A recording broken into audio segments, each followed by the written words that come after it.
So ito na nga mga Habibis, tinatanong ko si Ate Rose tsaka si Lindy kung anong aming uulamin. And parang gusto namin kumain ng gulay, pero wala kaming gulay mas madalas sa ref kasi nasisira. Pero dahil may tanim na si Lindy, naisip namin kumain ng ampalaya. Lindy, may bunga pa ba doon? Marami pa po, sir. Marami na Opo. mga ampalaya? So Opo. kakain kami ng ampalaya ngayong gabi. Samahan niyo ako, pipitas tayo ng ampalaya. Tapos Ate Rose, labas mo yung galunggong para magka-partner yung gulay na galunggong. Diba? Tingnan natin yung ampalaya ni Lindy. Kukuha tayo. Pipitas na tayo at mag-harvest na tayo ng bunga ng ampalaya. Let's go. Saan dito, Lindy? Yun po, sir. Nasaan? Yun po. Ay, hala, ito. Oh, guys. Taga lang, wait. Parang merong ampalaya dito. Ayan, oh. Dahil tatlo lang naman kaming kakain, tapos meron namang isda. Ito na lang ang amin. Isa lang to, Lindy. Opo, sir. Dalawa na po yung nakuha Ay, namin ni Ate mundo. Rose. So, pipitasin ko ng ganon? Opo. Hindi ko mapitas. Ganunin ko? Ala, baka Ay, pahinga akong gunting. Kuha ka ng gunting. Opo. Ito na po, sir. Yan. Guguntingin na natin to para meron na kaming gulay na ulamin mamaya. Oh, di ba? Ayan. Meron pa ditong bunga. Maliit pa lang yung isa. Maliit. Meron dun, sir. Sa, Ha? yun po sa Saan pa dulo. meron pa? Saan? Yun po. Saan? Yun po, sir. Ay, ito pa. Sige Oh, pa. meron pa. Oh, ito ulam namin mamaya. Fresh ampalaya from our garden. Kineme. Okay, let's go. Meron tayong pang partner ng galunggong. Opo. Isa lang, pero okay lang yan. Malagyan na lang natin ng itlog. Opo. Tsaka galunggong para masarap. Let's go.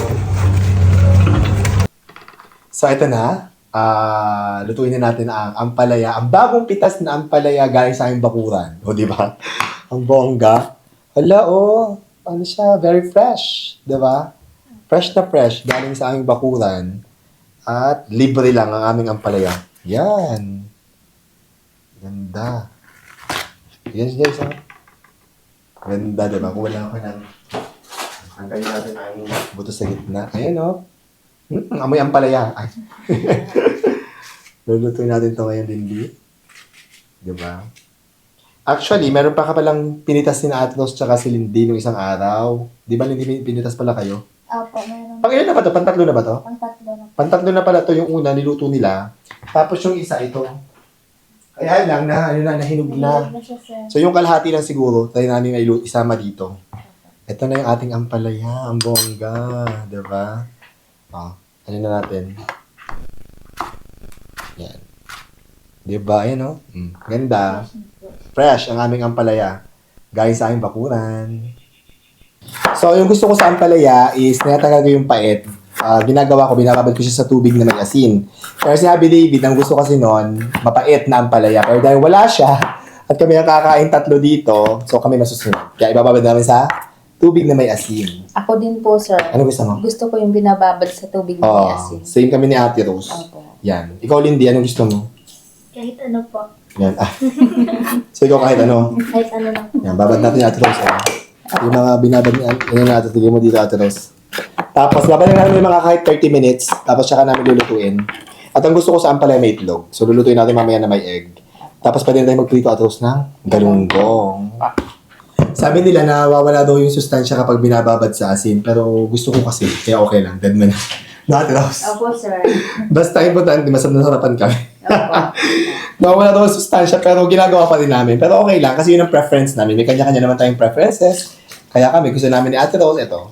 Minamassage ko sa tubig na may asin, ang ampalaya. So mag-isa na tayo ng ating ampalaya. Ano lang ako, bawang sibuyas, kamatis, tapos ampalaya, and then itlog. Wala ng karne. Para mas gulay na gulay. Mas healthy. Char. Natin ang kamatis. Nalagay ko na yung sibuyas kanina. Kamatis naman. Konti lang yung aming kamatis at saka yung kamatis, 2 piraso lang kasi konti lang naman yung ampalaya na lulutuin namin. Lalagyan ko pa yan ng bell pepper. Kasi nasasarapan ako sa ampalaya kapag merong bell pepper. Ayan, kulay red. Ewan ko, kayo ba? Gusto nyo ba ng may bell pepper? Ako kasi mas nasasarapan ako sa ampalaya pag may bell pepper. Kaya naglalagay ako. Buti na naihabol ko. Meron pa kaming isa Yan, lagay na natin. Konting ano lang, konting gisa-gisa lang, mekos-mekos lang natin ng very, very light.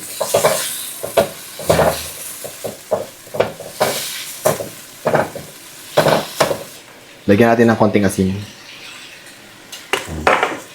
Tapos, okay ako sa ganito. Na ampalaya, walang karne. Lagyan natin ng konting paminta. Ang ganda na lang kulay ng ampalaya natin. Di ba makulay siya? May red, may orange, may green. Wala lang. Char. Luto na yung ampalaya, pero last kong nilalagay ang beaten eggs. Lagyan na natin. Masarap kasi ang ampalaya na may itlog. Bet na bet. Kaya lang natin munang maluto yung itlog.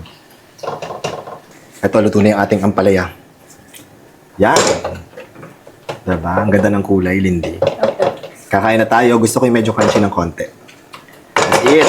Luto na yan. Kakain na kami ng bagong pitas na ampalaya. Kain na tayo, Ros. Opo, sir. Ros, bakit maliit ang pinggan mo? Ang palaya lang po ang kainin ko. sir. Bakit? Diet po ako. Bakit ka nagda-diet? Kasi may nag-bash kay Ate Rose. Ang taba-taba na doon ni Ate Rose. Hayaan mo sila, Ate Rose. Buzzer po ako, sir. Hayaan mo sila. Dadma lang tayo sa kanya. Kaya lang, kaya po ako mataba kasi masarap po kayo magluto. Tama. Hayaan mo sila. Dadma lang, Ate Rose. Basta masarap kumain, diba? O, tignan na natin. Hindi, o, go. Tingnan natin ang ampalaya.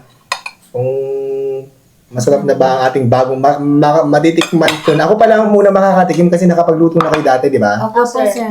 So, yan, luto ko yan. Sino nagluto nung last time? Nagano po. Sa Ate Rose? Ano, Lindy? Sarap ng crunchy, sir. Crunchy? Di ba? Masarap pag crunchy ang ampalaya. Tingnan mo, Ate Rose. Dati po, sir, ayaw ko na ang palaya.